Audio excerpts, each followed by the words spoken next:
नमस्कार दोस्तों, टिक board exam में आप सभी का स्वागत है। आज की क्लास में हम लोग डिस्कस करने वाले हैं RO ARO GS mock test 44, जिसमें कि 35 प्रश्न होंगे। ये प्रश्न हिंदी और इंग्लिश दोनों माध्यम में दिए गए हैं और ये प्रश्न आपके आने वाली परीक्षाओं के लिए बहुत ही महत्वपूर्ण है। तो चलिए आज की क्लास को स्टार्ट करते हैं मेरे साथ ऐश्वर्या सिंह के साथ। आज की क्लास को स्टार्ट करने से पहले मैं थोड़ी सी इंफॉर्मेशन आप लोगों को दे दूं फाउंडेशन कोर्स की, जो कि टिक बोर्ड एग्जाम आप लोगों के लिए लेकर आया है। इस फाउंडेशन कोर्स में एंटायर आरओ एआरओ के सिलेबस को कवर किया गया है थ्रू वीडियो लेक्चर्स। यहाँ पर आपको टेस्ट सीरीज प्रोवाइड की जाएगी, आपको यहाँ पर टेलीग्राम ग्रुप पे ज्वाइन कराया जाएगा, साथ ही साथ आपको नोट्स पीडीएफ के फॉर्मेट में प्रोवाइड कराई जाएगी। तो अगर इस कोर्स से रिलेटेड आपको कोई भी इंपॉर्टेंट इन्फॉर्मेशन चाहिए तो आप इस नंबर पर व्हाट्सएप करिए, यहाँ पर आपको सारी डिटेल प्रोवाइड करा दी जाएगी। टिक बोर्ड एग्जाम आप लोगों के लिए समान हिंदी की पुस्तक भी लेकर आया है, जो कि आप अपने नियरेस्ट बुक स्टोर से खरीद सकते हैं या फिर ऑनलाइन से फ्लिपकार्ट से ऑर्डर भी कर सकते हैं। इस बुक से रिलेटेड इंफॉर्मेशन के लिए आप इस नंबर पर व्हाट्सएप करिए, यहाँ पर आपको सारी इंफॉर्मेशन प्रोवाइड करा दी जाएगी। तो चलिए आज की क्लास का हम अपना पहला प्रश्न देखते हैं। प्रश्न को ध्यान से पढ़िएगा, हिंदी और इंग्लिश दोनों माध्यम में प्रश्न दिए गए हैं, तो इसको ध्यान से पढ़िएगा। भारत का वह एकमात्र राज्य कौन सा है जिसकी विधानसभा में धर्म व जाति विशेष के आधार पर आरक्षण की व्यवस्था है। यहाँ पे प्रश्न पूछा गया है, कौन सा ऐसा स्टेट है जहां पे प्रोविजन दिया गया है of reservation on the basis of specific religion and caste in the legislative assembly. तो पहला ऑप्शन आपको गोवा दिया है, फिर सिक्किम दिया है, फिर त्रिपुरा दिया है और लास्ट में हिमाचल प्रदेश दिया गया है। तो मैं बता दूं आपको, इस प्रश्न का सही उत्तर है बी। अगर हम सिक्किम की बात करें तो सिक्किम में रिजर्वेशन दिया गया है on the basis of specific religion.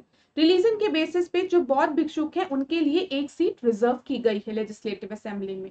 और कास्ट की अगर हम बात करें तो कास्ट के बेसिस पे यहाँ पर लेप्चा और भूटिया जो आपकी जनजाति है, मैं यहाँ पे लिख देती हूँ, लेप्चा और भूटिया जनजाति के लिए सीटें रिजर्व की गई है। अप्रोक्सीमेटली 12 सीटों को रिजर्व किया गया है लेजिस्लेटिव असेंबली में इनके लिए।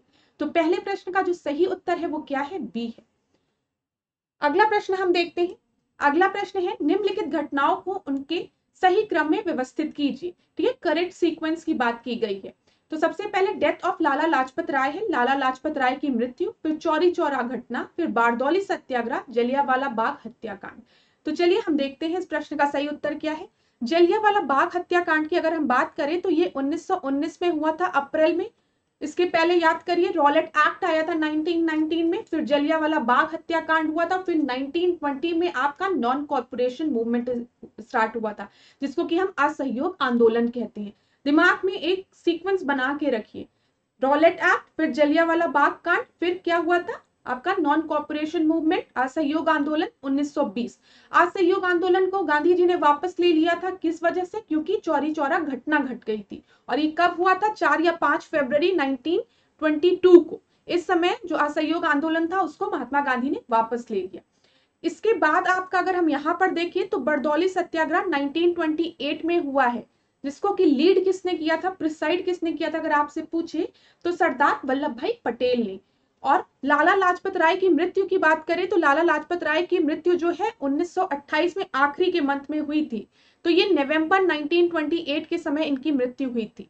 लाला लाजपत राय की मृत्यु क्यों हुई थी, याद करिए 1928 में ही साइमन कमीशन आया था और पूरे भारत में गो बैक साइमन का नारा चल रहा था। इसी को प्रोटेस्ट करने के लिए, साइमन कमीशन को प्रोटेस्ट करने के लिए लाला लाजपत राय भी गए थे, जहां पर लाठीचार्ज होने की वजह से इनको बहुत चोटें आ गई थी, जिससे इनकी मृत्यु हो गई थी। साइमन कमीशन का विरोध क्यों हुआ था, पेपर में प्रश्न पूछता है, क्योंकि साइमन कमीशन में कोई भी भारतीय नहीं था। ठीक है, तो अब इसको हम अरेंज करते हैं। तो सबसे पहले कौन सी घटना हुई है, जलियांवाला बाग हत्याकांड, तो चार दो जगह दिया है। फिर उसके बाद आप सभी को पता है चौरी चौरा घटना हुई है 1922 में। उसके बाद आपका बरदौली सत्याग्रह हुआ है, जिसको कि प्रिसाइड वल्लभ भाई पटेल ने किया था। फिर आखिरी में आपका लाला लाजपत राय की मृत्यु हुई है। तो यहाँ पर सही उत्तर हो जाएगा सेकंड का डी। डी जो है वो सही उत्तर है। चलिए तीसरे प्रश्न को हम देखते हैं। वर्ष 1942 में गांधी सहित अनेक नेताओं को गिरफ्तार करने के बाद किसके नेतृत्व में 9 अगस्त 1942 को भारत छोड़ो आंदोलन शुरू किया गया। आप सभी को पता है जब क्विट इंडिया मूवमेंट स्टार्ट हुआ था 1942 में, करो या मरो का नारा दे दिया गया था, तो उस समय ज्यादातर जो लीडर्स थे उनको पकड़ के जेल में बंद कर दिया गया था। तो यहाँ पर क्विट इंडिया मूवमेंट को किसने लीड किया था इन सब लीडर्स में से? सही उत्तर है आपका अरुणा आसफ अली। ठीक है, यहां पर तीसरे का जो सही उत्तर है वो है सी। देखिए क्लास, ये पीवाईक्यू है, ये प्रीवियस ईयर में पूछा गया प्रश्न है जो कि हम लोग अभी डिस्कस कर रहे हैं, तो याद रखिएगा। चलिए चौथे प्रश्न को हम देखते हैं। निम्नलिखित में से किसका उपयोग बायोमार्कर के रूप में किया जा सकता है? तो which of the following can be used as a biomarker? शहद, जलकुंभी, या फिर ये दोनों ही, या फिर इनमें से कोई भी नहीं? तो यहां पर जो सही उत्तर है चौथे का वो है सी। फोर्थ का सही उत्तर सी है। अच्छा क्लास, मैं फिर कहूंगी, अगर आपको ऐसा लगता है कि वीडियो बहुत फास्ट है, मैम आंसर बहुत जल्दी बता रही है, तो आप वीडियो को पॉज कर लिया करिए और आंसर दे लिया करिए, फिर देखा करिए आपका आंसर सही है कि गलत। और अगर आपको ये लगता है कि मैम बहुत धीमे पढ़ा रही है, तो वीडियो को फास्ट कर लीजिए। तो मेरी स्पीड तो आप पे डिपेंड करती है। दूसरी चीज मैंने देखा था, आप लोग में से कुछ बच्चों ने कहा था कि मैम हम स्क्रीनशॉट नहीं ले पाते हैं। तो अगर आपको ऐसा लगता है कि मैम स्क्रीनशॉट लेने का टाइम नहीं दे रही है, तो आप क्या करिए, वीडियो को पॉज करिए, आराम से स्क्रीनशॉट लीजिए। स्क्रीनशॉट लेने के लिए मैं इसलिए कहती हूँ ताकि आप एक जगह अगर फोल्डर कंपाइल करके रखेंगे तो आपके रिवीजन के लिए आसानी होगी, इसलिए मैं आप लोगों से कहती हूँ। नहीं तो अगर आप नोट डाउन करना चाहें तो नोट डाउन भी करिए, वो बहुत अच्छी चीज है। चलिए फोर्थ का सी जो है वो आपका सही उत्तर है। देखिए अगले प्रश्न को, पांचवें प्रश्न को देखिए। कांच को कठोर बनाने के लिए प्रयुक्त पदार्थ। साइंस से रिलेटेड ऐसे प्रश्न पेपर में पूछे जाते हैं, तो हम देख लेते हैं। Material use to harden the glass, सबसे पहले क्वार्ट्ज दिया है, फिर पोटेशियम क्लोराइड दिया है, फिर सोडियम हाइड्रोक्साइड दिया है, सेलेनियम ऑक्साइड दिया है। इस प्रश्न का जो सही उत्तर है वो है पोटेशियम क्लोराइड। पांचवे का बी जो है वो आपका सही उत्तर है। अगले प्रश्न को हम देखते हैं। छठवां प्रश्न देखिए, एजर्शन और रीजन पे बेस्ड है, कथन और कारण पे। ध्यान से पढ़िएगा, वीडियो को पॉज कर लीजिए, आराम से आंसर देने का प्रयास करिएगा, थोड़ा सा ट्रिकी क्वेश्चन है। भारत में संसदीय व्यवस्था है, ठीक है, there is a parliamentary system in India. आप सभी को पता है भारत में पार्लियामेंट्री सिस्टम है, संसदीय व्यवस्था है। दूसरा देखते हैं हम, भारतीय संसद देश में विधि बनाने वाली सर्वोच्च संस्था निकाय है, ठीक है। Indian parliament is the highest law making authority in India. अब क्लास यहाँ पर दोनों ही स्टेटमेंट आपको सही लग रहा होंगे। पार्लियामेंट्री सिस्टम है भारत में, इंडिया का जो पार्लियामेंट है वो हाईएस्ट लॉ मेकिंग अथॉरिटी है भारत में, ये भी सही है। लेकिन इस एजर्शन का रीजन ये नहीं है। भारत में पार्लियामेंट्री सिस्टम क्यों है? क्योंकि जो एग्जीक्यूटिव है वो रिस्पॉन्सिबल है टुवर्ड्स द लेजिस्लेटिव्स, तो इस वजह से है ना। तो दोनों स्टेटमेंट सही है लेकिन रीजन सही नहीं है। Both A and R are true, R is not the correct explanation of A, ये चीज याद रखिएगा। भारत में अगर हम संसदीय व्यवस्था की बात करें, पार्लियामेंट्री सिस्टम की बात करें, तो भारत में जो कार्यपालिका है जिसको कि हम एग्जीक्यूटिव कहते हैं, वो अपनी नीतियों व निर्णय के लिए विधायिका लेजिस्लेचर के प्रति उत्तरदायी होती है, रिस्पॉन्सिबल होती है, जैसा कि मैंने इंग्लिश में आपको बताया था। अगले प्रश्न को हम देखते हैं, सातवें प्रश्न को देखिए। ये प्रियम्बल से रिलेटेड प्रश्न है, ठीक है, तो ध्यान से देखिएगा। यहाँ पर आपको बोला गया है क्रोनोलॉजिकल ऑर्डर में, क्रोनोलॉजी में इसको अरेंज करना है कि प्रियम्बल में कौन शब्द पहले आता है, फिर कौन सा आता है, फिर कौन सा आता है, ठीक है। तो जस्टिस, फ्रीडम, इक्विटी और पैटर्निटी, ठीक है, न्याय, स्वतंत्रता, समता और बंधुत्व। तो यहाँ पर अगर हम देखेंगे तो यहाँ पर आपका एकदम सही दिया गया है। ये सबसे पहले जस्टिस है, फिर फ्रीडम है, फिर इक्विटी है, फिर पैटर्निटी है। तो इस प्रश्न का सही उत्तर सेवेंथ का ए हो जाएगा। यहाँ पर देख लीजिए प्रियम्बल ऑफ इंडिया, तो यहाँ पर देखिए, we the people of India having sovereign socialist secular democratic republic. ये भी अरेंज करने को पेपर में पूछ सकता है कि आप अरेंज करिए, पहले सॉवरेन आता है कि सोशलिस्ट आता है कि सेकुलर आता है कि डेमोक्रेटिक आता है कि रिपब्लिक आता है। तो याद रखिएगा SSDR, ठीक है। तो ये क्या है? Sovereign, socialist, secular, democratic, then republic. उसके बाद जस्टिस, लिबर्टी, इक्वालिटी, फैटर्निटी, ठीक है। यहां पर एक काम करिएगा क्लास, ये जो इक्विटी दिया है ना, इसको इंग्लिश मीडियम में मैं आपको बताऊं, यहां पर ये इसको आप इक्वालिटी करिएगा, क्योंकि शब्द सही होने चाहिए। यहाँ पे ट्रांसलेट करने में थोड़ी सी दिक्कत हो गई है, तो आप इसको इक्वालिटी ही लिखिएगा, ठीक है, इसको करेक्ट जरूर करिएगा। तो जस्टिस, लिबर्टी, इक्वालिटी, फैटर्निटी। एक बार यूपीपीसीएस की परीक्षा में पूछा गया था कि कितने तरीके के जस्टिस की बात कही गई है, कितने तरीके की लिबर्टी की बात की गई है, कितने तरीके की इक्वालिटी की बात की गई है, ठीक है। तो वहां पे था कि 3 तरीके की जस्टिस की बात की गई है, social, economic and political justice की, ठीक है। कितने तरीके की लिबर्टी की बात की गई? Liberty of thought, expression, belief, faith and worship. ठीक है। तो इस तरीके से भी चीजों को पढ़िएगा, प्रियम्बल को बिल्कुल भी छोड़ के मत जाइएगा, पेपर में प्रश्न बनता है प्रियम्बल से, इसलिए मैं आपको बता रही हूँ। अगर पेपर में प्रश्न बने कि क्या प्रियम्बल को कभी भी इसको अमेंड किया गया है, तो हाँ प्रियम्बल को अमेंड किया गया है। किस अमेंडमेंट के थ्रू? 42nd कॉन्स्टिट्यूशनल अमेंडमेंट के थ्रू इसको अमेंड किया गया था, ठीक है। और कौन कौन सा शब्द इसमें ऐड किया गया था 42nd कॉन्स्टिट्यूशनल अमेंडमेंट के थ्रू, ये आप लोग मुझे बताएंगे कमेंट बॉक्स में। क्लास को थोड़ा आप इंटरेक्टिव बनाते हैं, मैं देखना चाहती हूँ कि आप लोग भी क्या पार्टिसिपेट करते हैं कि नहीं, ठीक है। तो इतने प्रश्न प्रियम्बल से बन सकते हैं, याद रखिएगा, ये सीक्वेंस जरूर याद रखिएगा, प्रियम्बल आप लोगों को याद भी होना चाहिए। कभी कभी तो जब आप लोग जाते हैं इंटरव्यू के लिए, वहां पर आपसे बोल दिया जाता है भारत का प्रियम्बल सुना, तो इसको एकदम याद कर लीजिएगा। और 42nd कॉन्स्टिट्यूशनल अमेंडमेंट से जो शब्द ऐड किए गए हैं वो आप लोग मुझे कमेंट बॉक्स में बताएंगे। चलिए अगले प्रश्न को हम देखते हैं, 8वें प्रश्न को। किस अधिनियम द्वारा ब्रिटिश संसद ने चाय और चीन के साथ व्यापार को छोड़कर ईस्ट इंडियन कंपनी के भारत के साथ व्यापारिक एकाधिकार को समाप्त कर दिया? यहाँ पे बोला गया किस एक्ट के थ्रू ब्रिटिश पार्लियामेंट ने एबॉलिश कर दिया ईस्ट इंडियन कंपनी की trade monopoly with India except of trade with T and China. तो यहाँ पर ये बहुत ही अच्छा प्रश्न है। यहाँ पर आपको जब भी ये ट्रेडिंग की बात आए तो यहाँ पे आपको दो चार्टर एक्ट याद रखने, 1813 और 1833। 1813 में जो मोनोपोली थी उसको खत्म कर दिया गया था, तो इस प्रश्न का सही उत्तर है बी, ठीक है। 1813 के थ्रू ईस्ट इंडियन कंपनी की जो ट्रेड मोनोपोली थी उसको खत्म कर दिया गया था, लेकिन अभी भी ईस्ट इंडियन कंपनी के पास ट्रेडिंग की परमिशन थी चाय को लेकर और चाइना के साथ, और इसको आगे ले जाकर 1833 में इसको भी खत्म कर दिया गया। ये चीज याद रखिएगा, इसको भी 1833 में जाकर खत्म कर दिया गया। तो इस प्रश्न का जो सही उत्तर है वो है आपका बी, ठीक है। ये चीज याद रखिएगा आप लोग।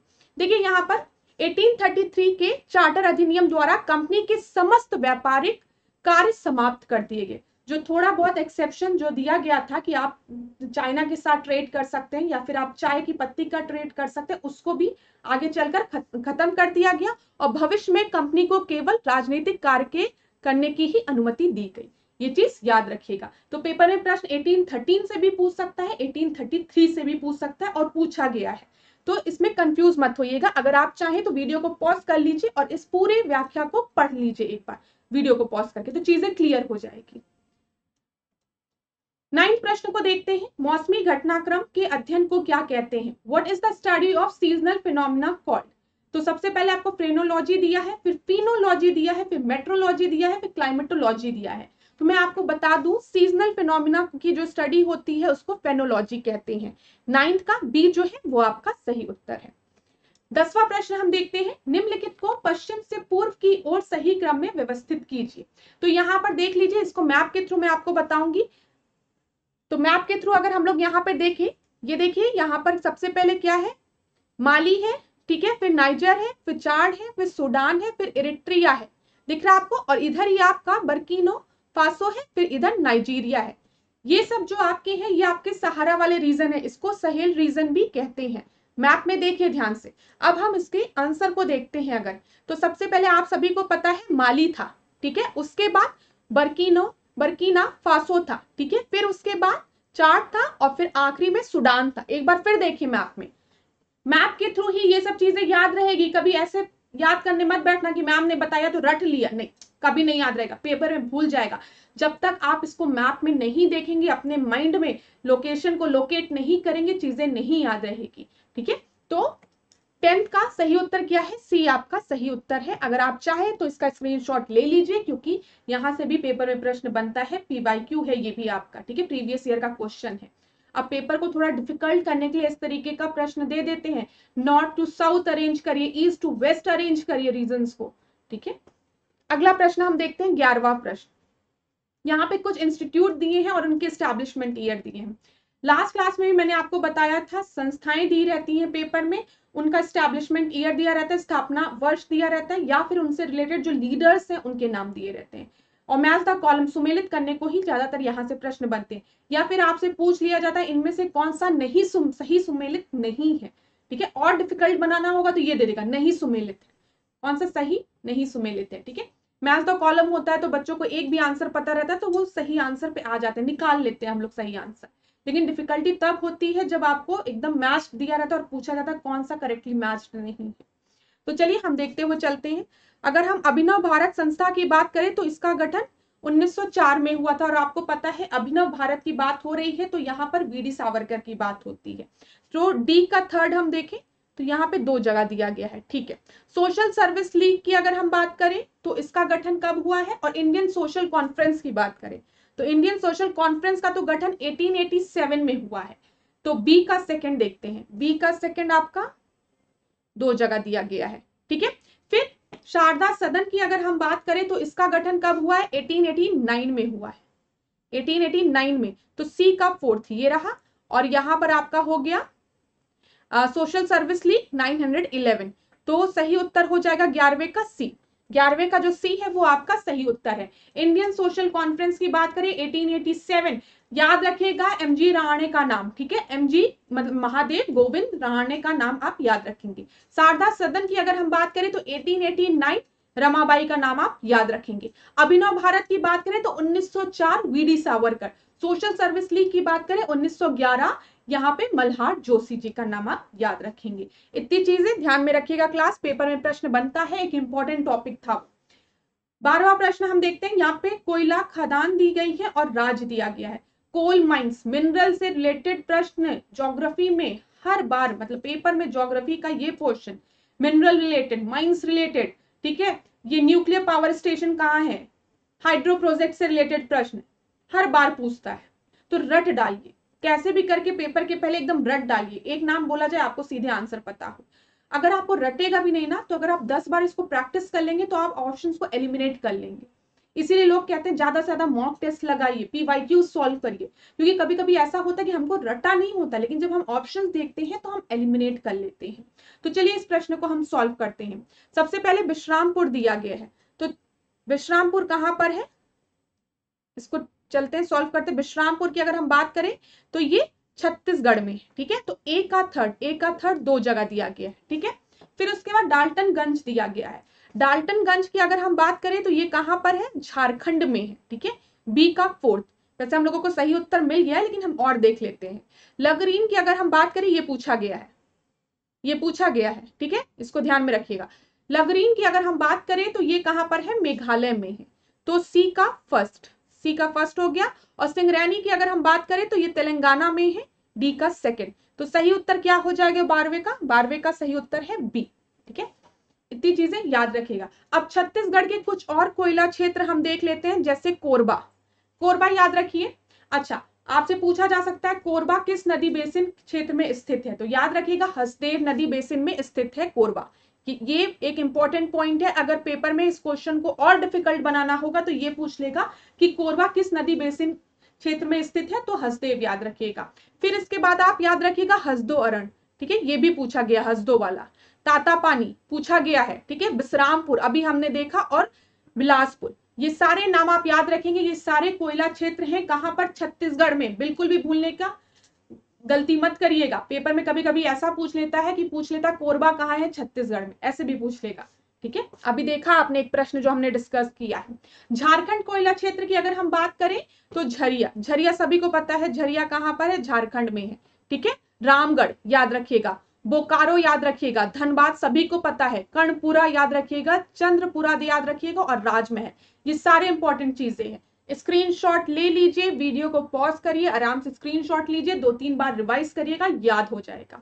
मेघालय की अगर हम बात करें, इसको तो 3 स्टार मान लीजिए। नॉर्थ ईस्ट स्टेट की जब भी बात आती है ना, उससे रिलेटेड कोई भी फैक्ट रहता है या प्रोविजन रहता है, तुरंत याद कर लिया करो, छोड़ने की गलती मत किया करो, ठीक है। फिर देखो यहाँ पे उमरालोंग हो गया, ठीक है, फिर आपका मालोंग हो गया, ये दोनों याद रखिएगा, ये दोनों नाम याद रखिएगा, पेपर में पूछा गया इसलिए मैंने आपको बताया। जो जो इंपॉर्टेंट है वो मैं एक बार हाईलाइट कर देती हूँ, नहीं तो पढ़ा सब करिए। ऐसा नहीं है कि जो मैं अंडरलाइन नहीं कर रही उसको छोड़ देंगे, उसको पढ़ेंगे नहीं, ध्यान ही नहीं देंगे, नहीं, ऐसा कुछ भी मत करिए। लेकिन जिसको हाईलाइट करती है उसको ध्यान से रट लिया करिए, क्योंकि वो पूछा गया रहता है। 13 प्रश्न को हम देखते हैं। संसद द्वारा किसी राज्य का नाम परिवर्तित किया जा सकता है। How can the name of a state can be change by the parliament. देखिए ये बहुत ही आसान प्रश्न है, इसमें किस तरीके से इसका मैं उत्तर आपको सही मतलब डायरेक्ट बताऊंगी, आप चाहें तो वीडियो को पॉज कर लीजिए। यहाँ पर संसद के साधारण बहुमत से पारित विधेयक द्वारा स्टेट ऑफ नेम आराम से बदला जा सकता है। By a bill pass by a simple majority of the parliament.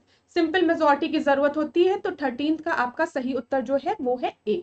ठीक है, और इसका प्रावधान किस आर्टिकल में दिया गया है, ये याद रखिएगा, इसका प्रोविजन किस आर्टिकल में दिया गया है, आर्टिकल 4 में।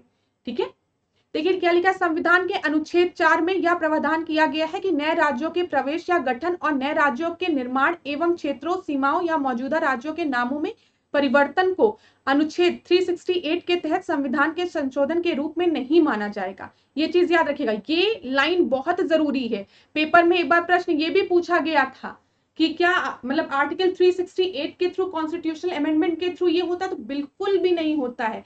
ये प्रोविजन किस में दिया गया, आर्टिकल 4 में दिया गया है कि नए राज्यों के गठन में या फिर नए राज्यों के प्रवेशों में या फिर नए राज्यों के निर्माण एवं क्षेत्र की सीमाओं या मौजूदा राज्यों के नामों में परिवर्तन को अनुच्छेद 368 के तहत संशोधन के रूप में नहीं माना जाता है। ये बहुत ही इंपॉर्टेंट लाइन है। जिन बच्चों ने पॉलिटी ढंग से पढ़ा होगा उनको ये चीज समझ में आ गया होगा, लेकिन जिन्होंने नहीं पढ़ा है, कंफ्यूज हो रहे हैं, आज जाके आप लोग इसको पढ़िएगा जरूर। ठीक है, तो यहां पर आपको समझ में आ गया, आंसर ए है।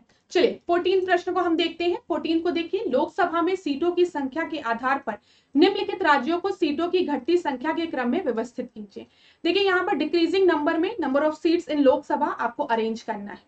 पीवाईक्यू प्रीवियस ईयर में क्या प्रश्न बोला गया था, वहां पे नंबर ऑफ सीट्स आपकी दी गई थी 12, 13, 14, 15 और यहाँ पे स्टेट्स के नाम दिए गए थे और आपसे बोला गया था उसको मैच करने को। ठीक है, लोकसभा और राज्यसभा दोनों की सीटों को याद कर लीजिएगा, क्योंकि बहुत बार देखा गया है 1-2 साल में या 2-3 साल में क्वेश्चंस को रिपीट कर देते हैं ऐसे वाले, तो आप गलती मत करिएगा इसको छोड़ के जाने की। पॉलिटी का ये भी सेक्शन बहुत इंपॉर्टेंट है जिसपे बच्चे ध्यान नहीं देते हैं और पेपर में पहुंचने के बाद उनको याद आता है कि अरे इसको पढ़ लेना चाहिए था। तो नंबर ऑफ सीट्स थोड़ा सा आपको ध्यान देना पड़ेगा, लेकिन आप देखिएगा जरूर, क्योंकि यहां से भी क्वेश्चन बनते हैं, कई बार बने भी हैं। तो हम इसको अरेंज करते हैं। तो यहाँ पर अगर हम अरेंज करेंगे तो सबसे ज्यादा सीटें कहां पर है, ठीक है, ये महाराष्ट्र हो गया। ठीक है, महाराष्ट्र के बाद आपका क्या हो जाएगा, आपका बिहार हो जाएगा, फिर उसके बाद वेस्ट बंगाल हो जाएगा। एक मिनट, यहाँ पे अगर देखिए महाराष्ट्र हो गया, ठीक है, महाराष्ट्र के बाद वेस्ट बंगाल हो जाएगा। ठीक है, फिर उसके बाद बिहार हो जाएगा, फिर एक बार फिर उसके बाद मध्य प्रदेश हो जाएगा। तो यहाँ पे 14 का सी आपका सही उत्तर है। तो उत्तर प्रदेश में सबसे ज्यादा सीटें लोकसभा में आपकी है, लोकसभा की सबसे ज्यादा सीटों की संख्या उत्तर प्रदेश में याद रखेंगे 80। ठीक है, ये याद रखिएगा, भूलने की गलती मत करिएगा, आपसे इंटरव्यू में ही पूछ लिया जाएगा। महाराष्ट्र की बात करें तो 48, उसके बाद पश्चिम बंगाल, फिर बिहार, फिर तमिलनाडु, फिर मध्य प्रदेश। तो याद रखिएगा 80, 48, 42, 40, ठीक है, 39, ये सीटों की संख्या आप याद रखिएगा। तो इस प्रश्न का 14 का जो सही उत्तर था वो क्या था, सी आपका सही उत्तर था। अगले प्रश्न को हम देखते हैं। अच्छा क्लास, इसको इस तरीके से भी देखिएगा कि नागालैंड मिजोरम में एक एक सीटें हैं, ठीक है, और दो दो सीटें कहाँ है, सिक्किम, चंडीगढ़, पुडुचेरी, मणिपुर, मेघालय। हो सकता है पेपर में ऐसे प्रश्न पूछ ले किन राज्यों में नंबर ऑफ सीटें जो आपकी लोकसभा में है वो सेम है। ठीक है, तो उसमें ऑप्शन आपको दे दे सिक्किम, चंडीगढ़, पुडुचेरी, मणिपुर, मेघालय, और उसमें आपका कोई एक दूसरा स्टेट डाल दे। जैसे अगर प्रश्न ऐसे बन सकता है, मैं आपको एक बार और फिर बताने का प्रयास करूंगी। यहाँ पर इस तरीके से प्रश्न बन सकता है कि इनमें से किन राज्यों में 2 सीटें रिजर्व है। ठीक है, 2 सीटें लोकसभा में है, लोकसभा की 2 सीटें हैं किन राज्यों में, और वहां पे आपको ऑप्शन में दे दे मणिपुर, मेघालय, त्रिपुरा और एक यहां से नागालैंड उठा के दे दे, या 2 सीटें नहीं है तो फिर आप टिक क्या लगाएंगे, नागालैंड लगाएंगे। आपको समझ में आ गया होगा कि मैं कहना क्या चाह रही हूँ। थोड़ा सा कंफ्यूज कर दिया मैंने आप लोगों को, इसके लिए क्षमा चाहती हूँ, लेकिन समझ में आ गया होगा कि इस तरीके से भी चीजों को पढ़ लीजिएगा। जहां पर नंबर ऑफ सीटें सिमिलर हैं उन स्टेट्स को भी एक जगह याद कर लीजिएगा। इस तरीके से भी प्रश्न बन सकता है। 15 प्रश्न को हम देखते हैं। निम्नलिखित में से कौन सा अनुच्छेद यह प्रावधान करता है कि धन विधेयक को केवल लोकसभा में पुनः स्थापित किया जा सकता है, राज्यसभा में नहीं। ठीक है, ये चीज याद रखिएगा। किसमें बोला गया है, आर्टिकल 108 में, 109 में, 110 में या फिर 118 में। तो जब भी हम बात करते हैं मनी बिल की, तो मनी बिल को डिस्क्राइब किसमें किया गया है, आर्टिकल 110 में। लेकिन ये जो प्रोविजन है कि जिसमें बोला गया धन विधेयक को केवल लोकसभा में पुनः स्थापित किया जा सकता है, ना कि राज्यसभा में। ये आर्टिकल 109 में दिया गया है। तो 15 का जो सही उत्तर है वो क्या है? बी है। याद रखिएगा 15 का सही उत्तर क्या है? बी आपका सही उत्तर है। और अगर आपसे पूछेगा दंड विधेयक को किसमें परिभाषित किया गया है, तो आप याद रखेंगे आर्टिकल 110। ये दोनों पॉइंट्स आप याद रखेंगे।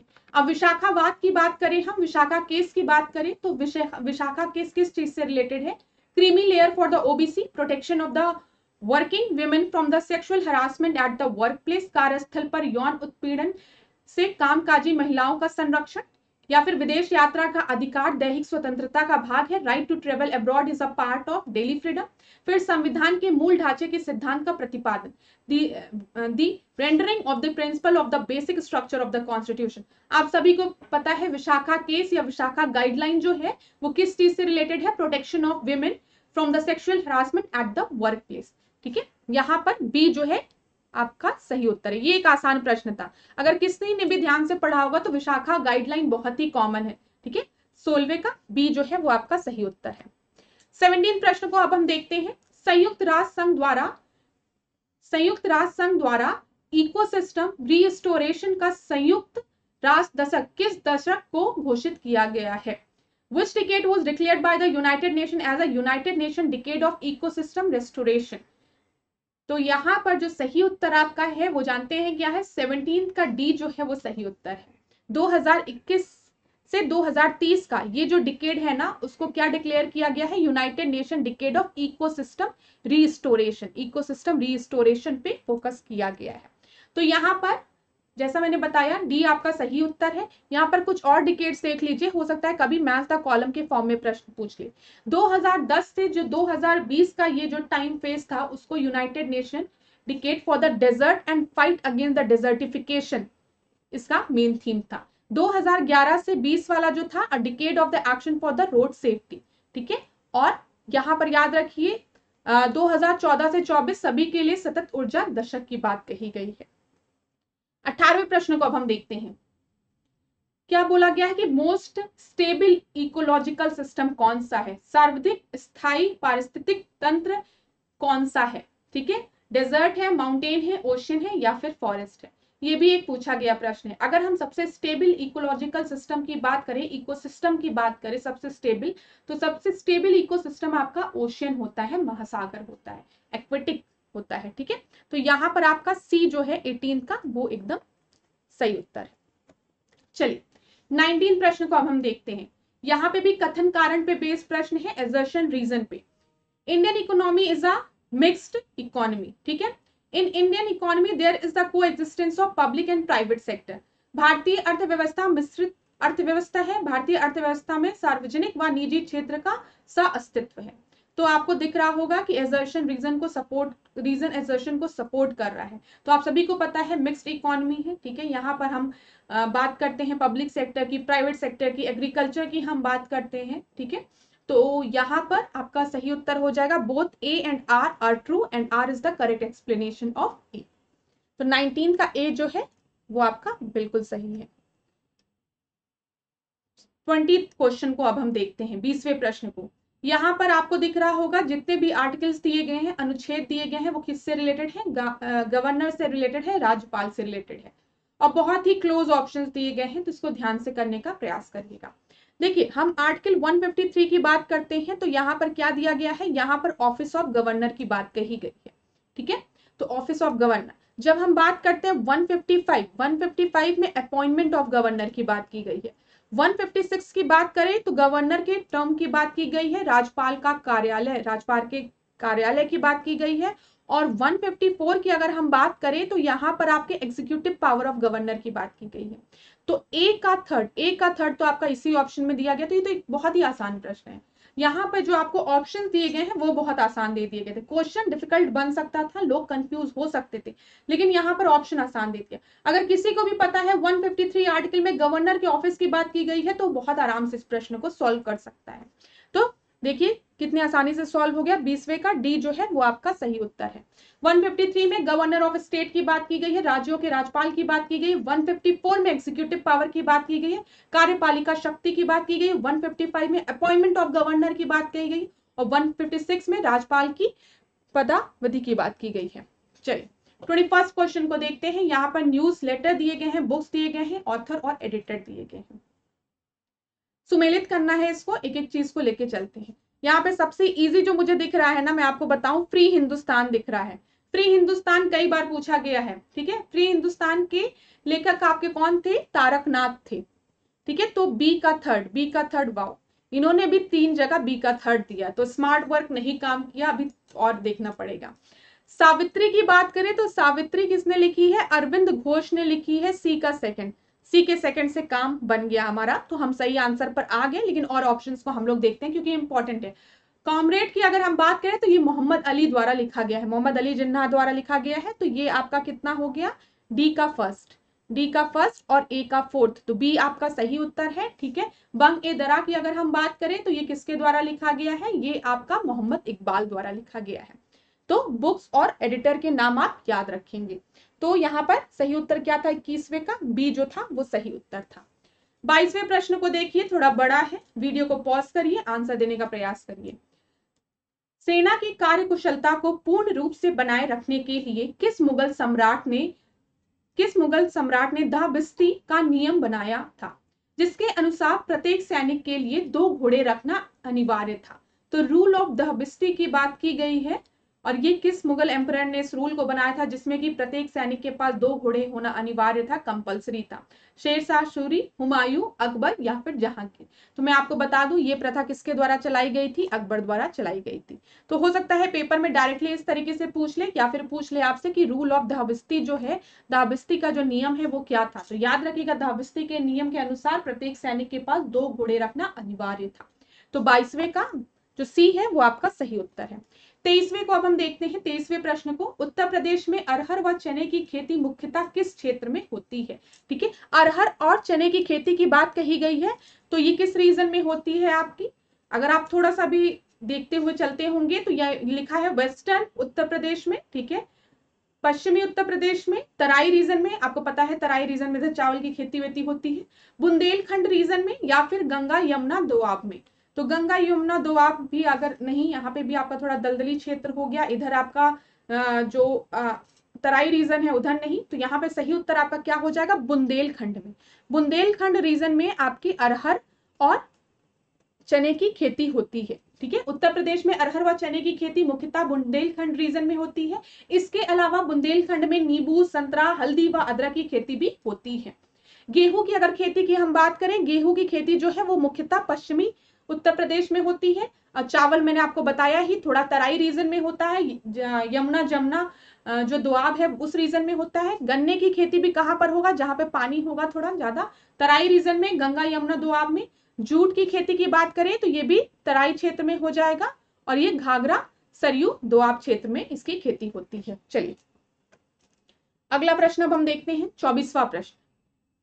नाइट्राइट को नाइट्रेट में बदलने वाला जीवाणु कौन सा है? The bacteria which convert nitrites to nitrate. अब क्लास एक चीज याद रखिएगा, ये भी पूछा गया प्रश्न है, ठीक है। इसमें एक चीज आपको याद रखनी है, एक बार पेपर में प्रश्न पूछा था नाइट्रोजन साइकिल से, नाइट्रोजन चक्र से रिलेटेड, कि जो प्लांट्स होते हैं, ठीक है, वो एटमॉस्फेयर से नाइट्रोजन किस फॉर्म में लेते हैं? तो आप याद रखिएगा, ये जो एटमॉस्फेयर से जो नाइट्रोजन है वो किस फॉर्म में लेते हैं? नाइट्रेट के फॉर्म में लेते हैं, ठीक है, नाइट्रेट के फॉर्म में।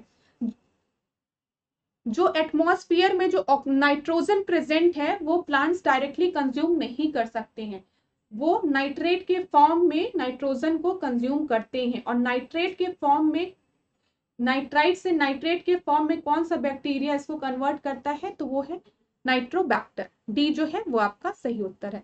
24वें का डी जो है वो सही उत्तर है। नाइट्रोबैक्टर जो है वो नाइट्राइट्स को नाइट्रेट में परिवर्तित करता है। याद रखिएगा ये वाली चीज जो मैंने आपको बताया है, एक ट्रिक भी है, अगर आप 8 याद रखेंगे, ईट का 8, तो हमेशा आपको याद रहेगा प्लांट्स जो है वो नाइट्रोजन के किस फॉर्म में खाते हैं? नाइट्रेट के फॉर्म में, ठीक है, भूलेगा नहीं, कंफ्यूज नहीं होंगे। पेपर में बहुत ज्यादा पढ़ लेते हैं तो बच्चे पढ़े रहते हैं तब भी उनको कंफ्यूजन होने लगती है। चलिए 25वें प्रश्न को देखते हैं। सार्वजनिक वितरण प्रणाली का मुख्य लक्ष्य क्या है? ठीक है, सार्वजनिक वितरण प्रणाली की बात की गई है, इसको ध्यान से पढ़िएगा। इसमें क्या है? पब्लिक डिस्ट्रीब्यूशन सिस्टम का मेन पर्पस क्या है? Prevention of back marketing and hoarding. देखिए, काला बाजारी एवं जमाखोरी को रोकना नहीं। पीडीएस आप सभी को पता है, बहुत ही कॉमन टर्म है, अगर पीडीएस की बात चलती रहती है, ठीक है।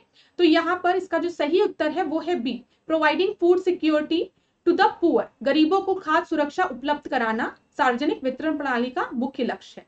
और देखिए, encouraging the increase in number of the public sector ration shops नहीं, to ensure that every poor family has the access to the basic necessity of the life. नहीं, पीडीएस का जो मेन पर्पस है वो क्या है आपका? फूड सिक्योरिटी प्रोवाइड करना गरीबों को। 25वें का बी आपका सही उत्तर है। सार्वजनिक वितरण प्रणाली का मुख्य लक्ष्य कम कीमत पर गरीबों को खाद्य सुरक्षा उपलब्ध कराना है। आपने सुना भी होगा ये सब चीजें। अगर आप थोड़ा सा भी अवेयर रहते हैं ना, तो इस तरीके के प्रश्नों को सॉल्व करने के लिए आपको किसी पुस्तक की जरूरत नहीं है, ठीक है। ऐसा नहीं है कि आप आपने पढ़ा नहीं तो आप सॉल्व नहीं कर पाओगे। न्यूज़पेपर पढ़ते हो, थोड़ा सा जागरूक हो, तब भी ऐसे प्रश्नों को आराम से लगा सकते हैं।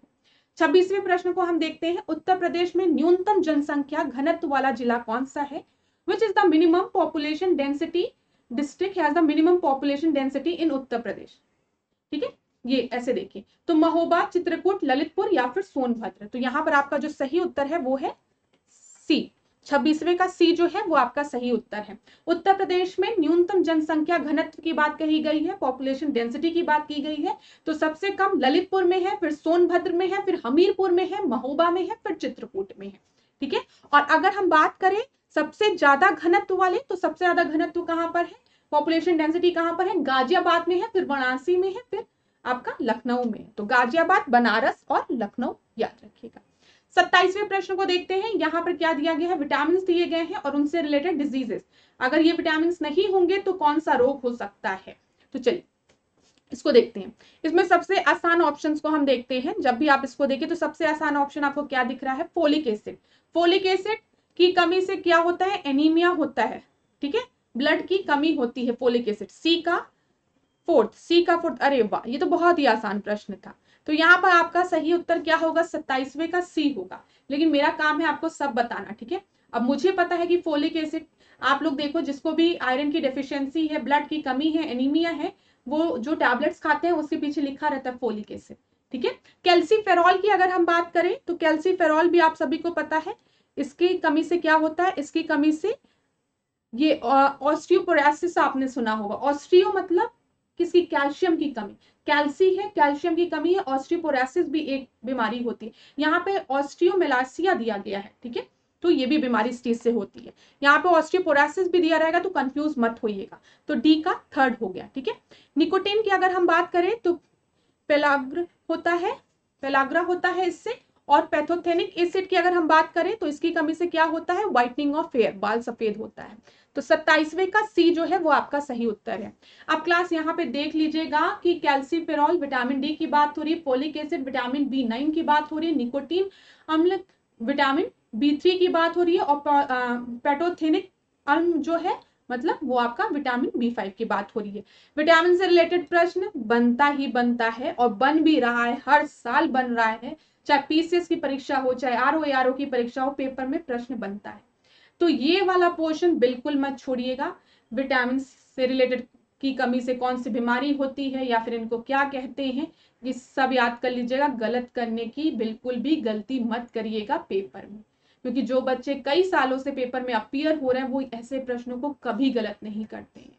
तो इसको प्लीज जाकर कहीं से भी लूसेंट से पढ़ना होगा, लूसेंट से पढ़िएगा। कोई भी साइंस की बुक जो आप प्रेफर कर रहे हो वहां से पढ़ जरूर लीजिएगा, नहीं तो लूसेंट से भी आप पढ़ सकते हैं। इस क्वेश्चन पेपर में प्रश्न बनता है, लूसेंट से पढ़ के फिर आप देख सकते हैं, किसी भी बुक से क्वेश्चंस को सॉल्व कर सकते हैं। 28वें प्रश्न को हम देखते हैं।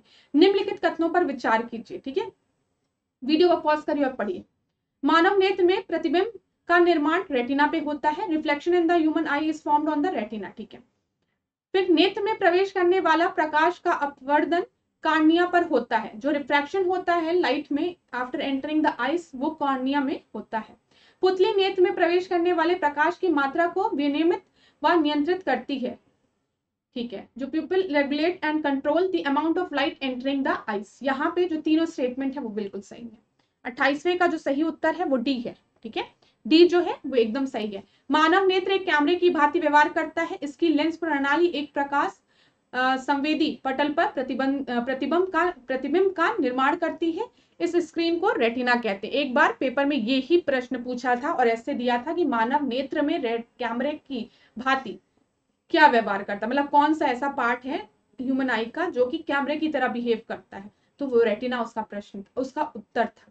रेटिना उसका उत्तर था। तो ये चीज याद रखिएगा क्लास, ये डायरेक्ट पूछा गया प्रश्न है, ये एक PYQ है, इसलिए मैंने आपको बता दिया है। 29 प्रश्न को देखिए, यहाँ पे जर्मन सिल्वर की बात की गई है और पूछा गया है जर्मन सिल्वर में कौन सा तत्व नहीं पाया जाता है, सिल्वर, कॉपर, निकल या फिर जिंक। तो जर्मन सिल्वर है तो कंफ्यूज मत होइएगा, जर्मन सिल्वर है तो सिल्वर तो होगा ही, ऐसा नहीं है। जर्मन सिल्वर में सिल्वर नहीं प्रेजेंट होता है, कॉपर, निकल, जिंक से आपका जर्मन सिल्वर बनता है। तो यहाँ पर इसका नॉट प्रेजेंट बोला गया है, इस वजह से सिल्वर है। तो कंफ्यूज मत होइएगा, जर्मन सिल्वर में सिल्वर नहीं उपस्थित होता है, ठीक है, इसमें कॉपर, निकल, जिंक प्रेजेंट होता है। 30 प्रश्न को देखते हैं। यहाँ पे जूट कल्टीवेशन की बात कही गई है, जूट की खेती की बात कही गई है। तो देखिए जूट की फसल के लिए ह्यूमिड क्लाइमेट की रिक्वायरमेंट होती है, आर्द्र जलवायु की रिक्वायरमेंट होती है और टेम्परेचर जो है वो 25 से 30 डिग्री सेल्सियस होना चाहिए, ठीक है। बेसिक सॉइल जो है वो आपका क्षारीय मृदा होनी चाहिए। बेसिक सॉइल जो सॉइल यूज है वो बेसिक इन नेचर होना चाहिए, ठीक है, बेसिक इन नेचर ये बोला गया। इसकी खेती के लिए क्षारीय मृदा सबसे उत्कृष्ट होती है, ठीक है। भारत में जूट का सबसे बड़ा उत्पादक एवं क्षेत्रफल वाला राज्य पश्चिम बंगाल है, ये तो एकदम सही है, सभी को पता है। जूट का न्यूनतम समर्थन मूल्य भारत सरकार द्वारा निर्धारित किया जाता है।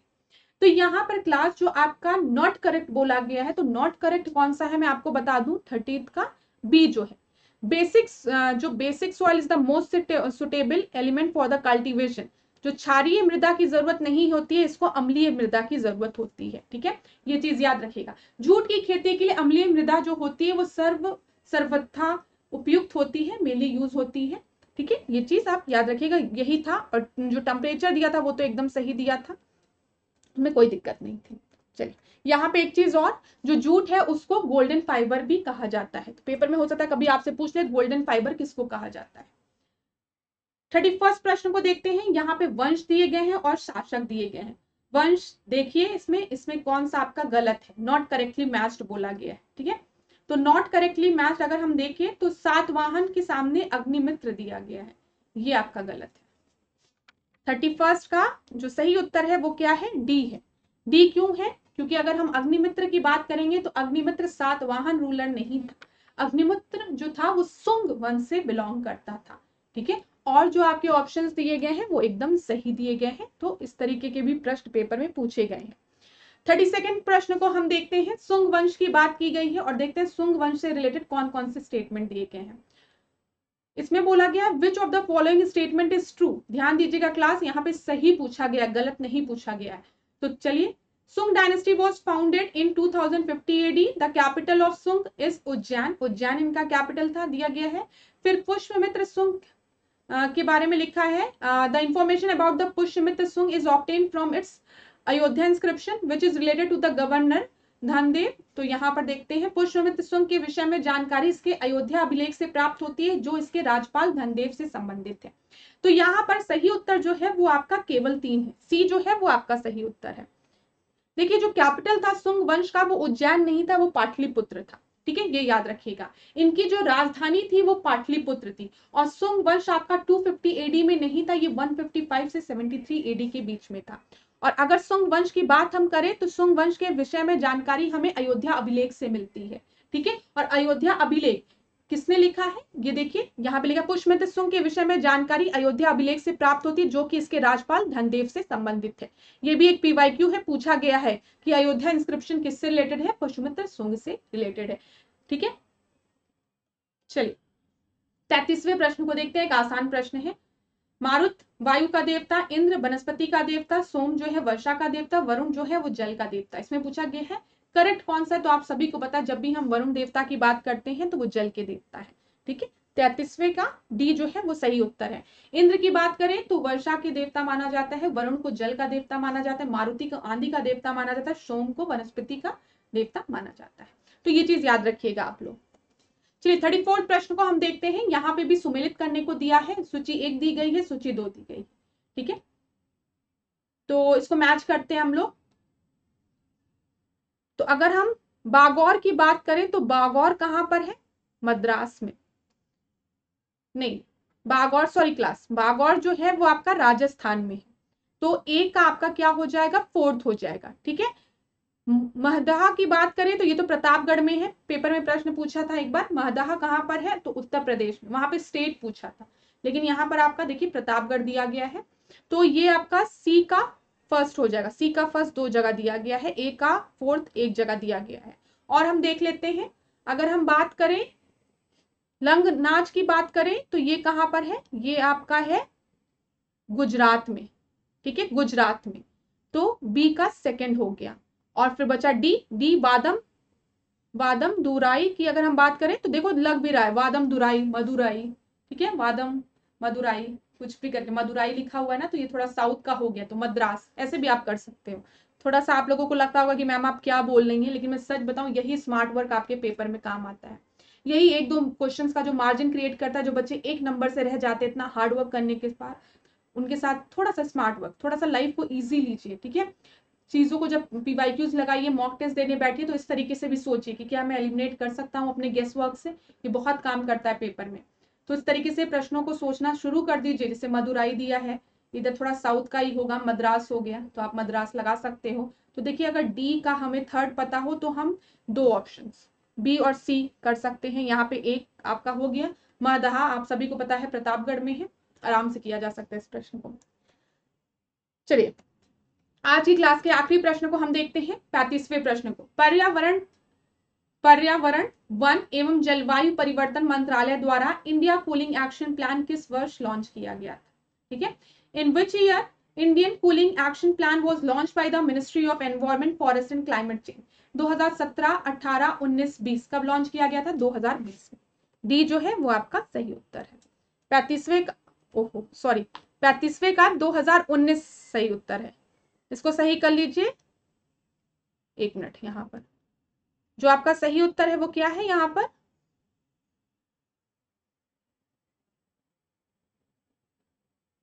हाँ 19 सी जो है वो आपका सही उत्तर है। देखिए क्या लिखा है, पर्यावरण वन एवं जलवायु परिवर्तन मंत्रालय द्वारा इंडिया कूलिंग एक्शन प्लान को मार्च 2019 में लॉन्च किया गया था।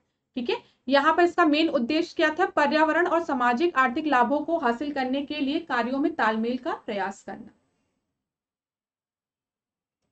चलिए, thank you so much class. आज के सेशन को हम यही एंड करेंगे। अगर आपको क्लास अच्छी लगी हो, क्वेश्चंस अच्छे लगे हो, तो आप जरूर कमेंट बॉक्स में बताइए। अगर आपको स्पीड स्लो और मतलब तेज करनी हो तो वो आप अपने यूट्यूब पे जाके सेटिंग करके कर सकते हैं। जो भी क्वेश्चन में मैं बोलती हूँ स्क्रीनशॉट ले लो या फिर नोट डाउन कर लो, वो इंपॉर्टेंट पॉइंट्स होते हैं। ठीक है, ये आपको समझ में आ रहा होगा। तो अगर आपको क्लास अच्छी लगी तो वीडियो को लाइक करिएगा। धन्यवाद क्लास, खूब पढ़िए, खूब आगे बढ़िए। Thank you so much.